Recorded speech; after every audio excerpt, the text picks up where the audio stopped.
Well, hello, everyone, and welcome to Out in Ohio, NBC4's new digital show, amplifying the voices, stories, and work of the LGBTQ plus community. I'm digital reporter David Rees, and together we'll talk about what it means to be an out member of the community in Ohio. Today, I'm excited to be chatting about all things Pride Month, which of course comes every June and celebrates the LGBTQ plus community.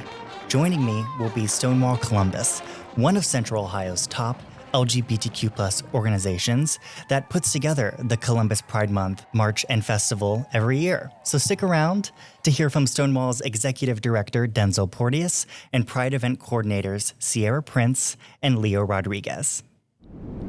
Again, welcome to Out in Ohio. I'm digital reporter David Rees, and I'm joined by Stonewall Columbus Executive Director Densil Porteous. Densil, thank you so much for being our inaugural guest on Out in Ohio. Welcome. Oh, thank you. It's a pleasure to be here. Well, I'm very excited to talk all things Pride with you, and I'd like to start at the very beginning. There are many who don't know the meaning of Pride, so I was hoping you could walk us through the history. Where did the idea of a Pride March originate, and how has it grown into the festival that we know today? Yeah. Well, I mean, I think we have to go way, way back to the beginning. There was no first Pride March. It was protest, right? So when we think about 1969 Stonewall uprisings, that evening and the evening sort of leading beyond that moment, what we saw were community members standing up to be seen, to fight for justice, to fight for their rights. And actually, it was a year after the Stonewall uprisings in the late summer of 1969 that we had some of the first Pride marches, or what we see them as today, as the evolution began. It was in New York City, where we were having a remembrance of the Christopher Street of what happened the year before. And in those new and first time post the Stonewall uprisings Pride marches, what we saw were community members coming together to remind us of what happened a year before, not in celebration of what happened a year before, but to understand and ensure that we didn't forget the plight we had been living under quite some time before that moment. And the wonderful thing was that it wasn't only happening in New York, right? The New York City's Pride March, the first one, wasn't only happening there; it happened across the coast on the West Coast. As well in San Francisco and LA. And so what we then now see today are sort of ancestors or artifacts of what used to be. Our Pride marches today are a little bit of celebration, a little bit of history, and most important, remembrance. Yeah. Well, that's a sentiment that I've heard the past few years, especially, is that this idea of pride comes from protest, and pride is a protest. I think that resonates with many LGBTQ plus Ohioans who feel targeted right now by federal measures and a wave of legislation that has advanced through the Ohio State House the past couple of years. I'm curious if that maybe rings true for Stonewall Columbus, and if that aspect is a factor when you all have been building this year's Pride. I think it's really important for us as organizations and as humans to be as intentional and thoughtful as we can, especially when we have platforms and space to leverage our power and our community. And I think something that Stonewall has done, at least since I've been here, we are very thoughtful and intentional about the message that we put forward for Pride, because it's not just a Pride moment, it's a Pride movement. And so our message is something that we see as integral into the work that we do and how we get to move things forward. Well over a year ago, the theme United in Power sat with me, and we quietly sort of started releasing that to community, and also looking at the messaging that we were putting out there during the last several months as well. Anyone who was sort of reading the tea leaves or paying attention to what's happening in the community, we saw what was coming. We understand what's coming. We saw sort of a rise in rhetoric and anti-LGBT legislation across, not just the state of Ohio, but across the country. We saw that happening in 2021. We saw that sort of building in 2022, and we definitely felt it in these last couple of years. And as we sit under a new presidential administration, we were fully aware of what we may be facing in this particular moment. So, the notion of pride as protest is important. It's empowering. It's a recognition of our resilience. But I think in this particular moment, it's also a unification call. It's important for our community to come together, regardless of the disparate sort of identities and beliefs that we have in relation to how we get to liberation and freedom as LGBTQ people, but to come together united in our power, to understand that when we do come together, we are much more powerful than we are separate. Yeah. We'll dig deeper into that theme. The theme of this year's Pride, as you said, is United in Power. Going further into that, what is the meaning behind that theme, and how is Stonewall bringing it to fruition this year? Yeah, it's I'm a child of the '80s. I was born in the '80s. I mean, maybe growing up in the '90s. But I think when I think about sort of the time when I was growing up at the height of the HIV/AIDS crisis, as we moved into a new era of political sort of demonstration and movement, what we saw, what we came to understand was that our communities had to come together in order to think about and talk about the intersectional problems that we were all facing. And so I think it is me being inspired by that time period, thinking about the AIDS pandemic and epidemic, thinking about how organizations like ACT UP, with disparate sort of beliefs in terms of how the work should get done, but all believed in the work being done, came together to accomplish great things. And so I think, in this moment, that's exactly what this United Empower message is about. Again, it's about saying that when we come together, we are stronger, we can accomplish more, we can achieve more, and we can move forward faster when we work together. I think in isolation, we miss the opportunity to help others get to a place of joy and freedom, and therefore then when we feel we are free, not everyone is free because we all need to be free at the same time. And so I think when we think about United Empower, that's exactly what we're calling for our community members is to come together, to see their neighbors as humans, those who are intersectional, those who have a desire and a belief to be free to live as they so choose and to love as they so choose, and to be seen fully for who they are. And the work we've done over the last several months have been to ensure that those who we are in partnership with across our community, those who do similar and disparate work, but yet also are fighting towards LGBTQ representation and freedom, are all working with us and moving towards that same sort of end goal. And it's been a beautiful thing to see our community members respond, step up, and lean into the notion of being united in power. Well, I believe Columbus Pride is one of the biggest in the Midwest with more than 700,000 visitors each year. I'm curious, what does it mean to you and to Stonewall that you all get to organize and facilitate this event each year that brings the whole community together across the state? Well, the first Pride March here in Columbus was in 1981 from OSU to the state capitol. And that wasn't an official registered march. That was a true march. That was community members, some with bags over their heads, marching for freedom, to be seen, to be supported, to have the opportunity to just truly be themselves. And so when I think, back then that may have been 150 to 200 people, again, some marching with bags over their heads. And to think now we have generally over 22,000 registered marchers. We have over, as you mentioned, 700,000 people that come to support the march and now festival and resource fair over the course of the weekend. That's truly powerful. And I think what that reflects is not necessarily just singularly the power that our community has, but also the support that our community has. It definitely represents people who are saying, we are here, we see you, we support you, and we love you. Yeah. Yeah. Well, thank you so much, Denzel. I so appreciate you walking us through that. And next, we'll chat with Stonewall Columbus's Sierra Prince on all things to know for Columbus Pride weekend. Welcome back to Out in Ohio. Joining us now is Stonewall Columbus business manager and Pride event coordinator, Sierra Prince. Sierra, thank you for joining me. Thank you for having me. Well, jumping right into it, walk me through Columbus Pride weekend, which of course is June 13th through the 15th. I know the festival kicks off at 4 p.m. on that Friday, the 13th. So what vendors, organizations, resources, and live entertainment can Ohioans expect when they head over to the festival?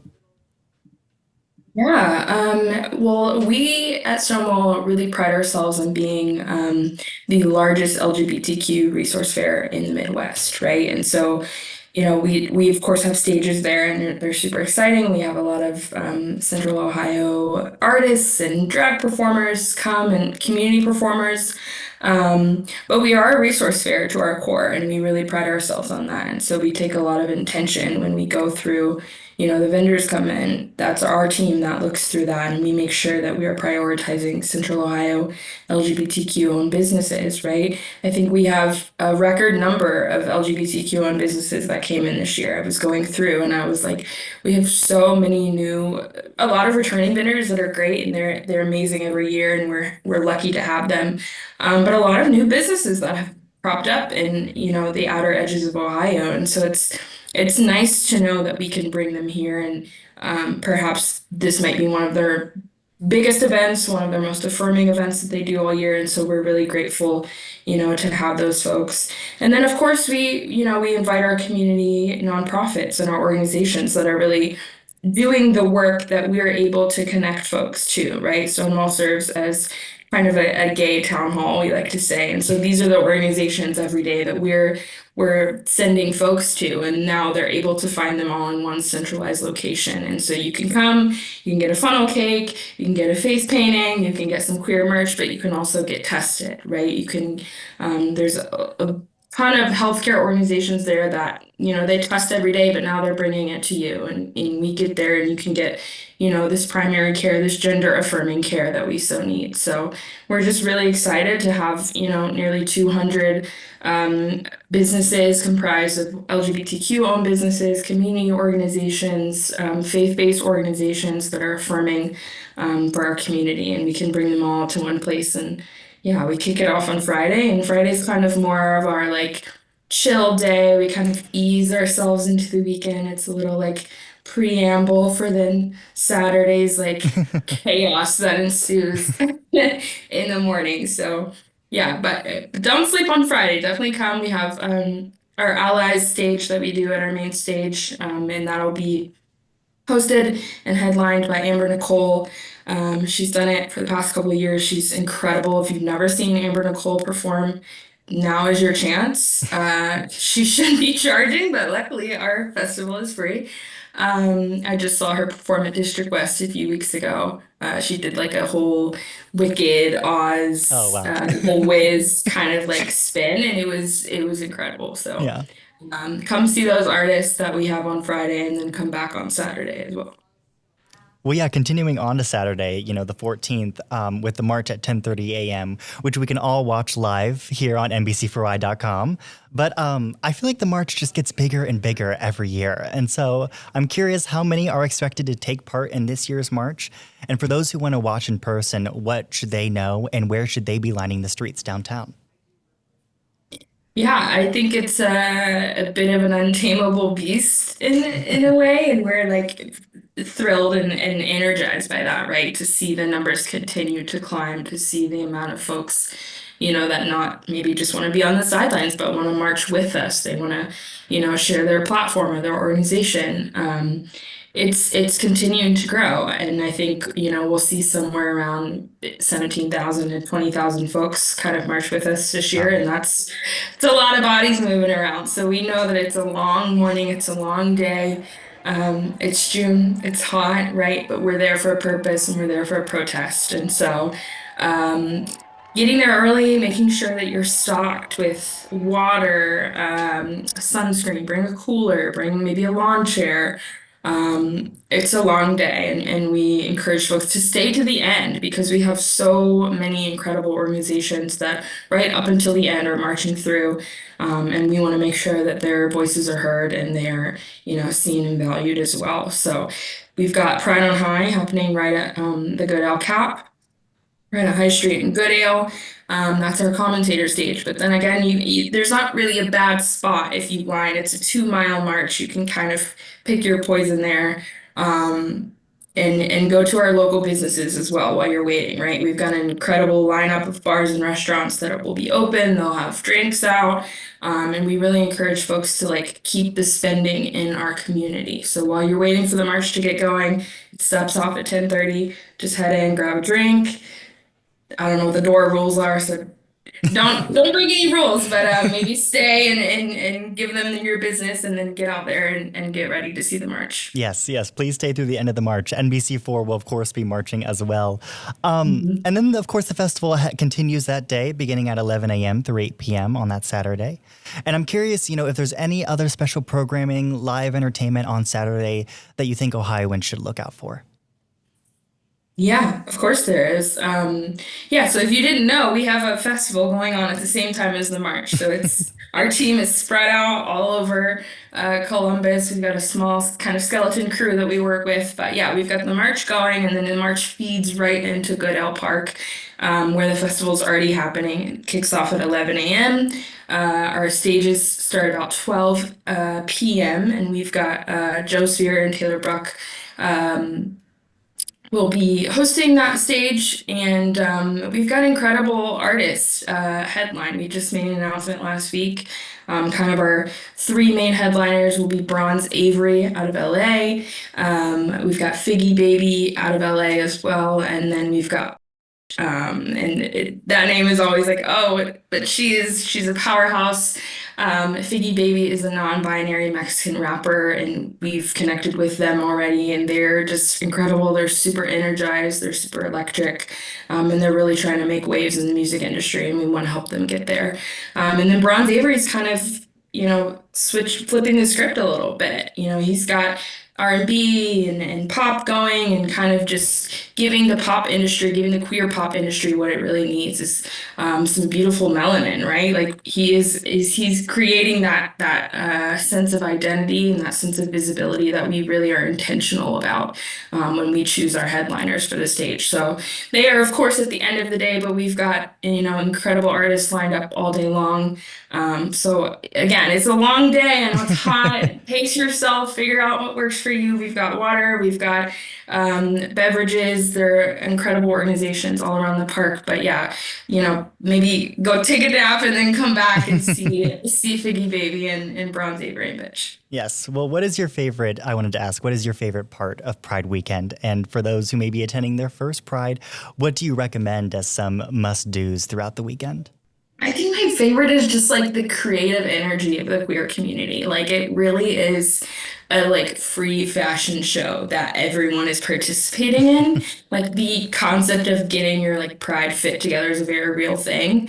And it's just more so like leaning into your individuality, your creativity, finding that like niche that works for you, right? Like it doesn't have to be all rainbows and butterflies. If that's your thing, that's amazing. But finding a way to like express yourself, express your queer identity through your clothing, through, costuming, through makeup, all of that is really incredible. And like the Columbus queer community really turns out. Like it is hot and you would not even know. They've got like full beats on. It's incredible. So yeah, I think that's kind of my favorite part of Pride. Yeah, yeah. Well, thank you so much, Sierra. I so appreciate you hopping on with us. And next, we'll chat with Leo Rodriguez on Stonewall's champion and leader of Pride.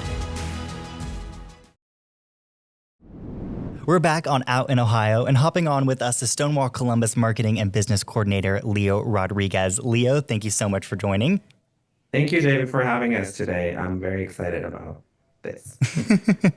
Well, I'm happy to chat with you because, each year Stonewall names a champion and leader of Pride. And so I wanted to ask, of course, who is this year's champion and leader? And why did Stonewall decide to honor them? Yeah, so every year here at at the team at Stonewall, we try to honor community leaders and community folks that do great things for LGBTQ community in Central Ohio. So not all the recognitions are the same every year, like the champion of Pride. Some years we have it, some years we don't, and we add other recognitions. So this year we don't have a champion of Pride Oh, in understood. our community honoree roster, but we do have a leader of Pride, and this year we chose Slammers Bar. Oh, Um, there's a lot of I could go on a lot about why we chose them, but I think the main point is that it's a staple in our community, right? Slammers is one of the last lesbian bars in the country, and they are really a pillar of our queer community here in Columbus.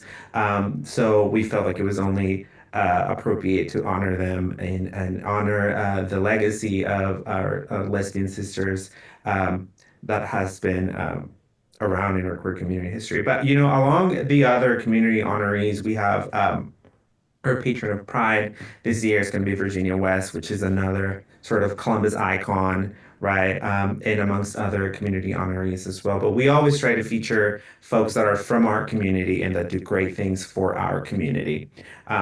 So we have Central Ohio Business Ally. We typically recognize a community business or as a local business or organization that aligns with our vision for our city. So, for this year, we chose the Short North Alliance. Um, because as an organization that champions the cultural growth of our city, we are a part of that. So yeah. Well, what many don't know is that Pride is Stonewall's largest annual fundraiser that secures funding to support a whole variety of community programs. What are some of the different Stonewall events and programmings throughout the year that are in part made possible because of Pride? Yeah, so I mean, I would say, when we think about how does the revenue from Pride support our programming, it really supports the center in the center's operation, which directly bleeds into all of our community programs and all of our community events. So really, when we think about how does it get poured back into the organization, it gets poured back into operating the center every day. So we are a community center first and foremost. We are on the heart of the Short North, and we have a wide variety of in-house programs and community events, but we also open our doors for other community partners to host their events.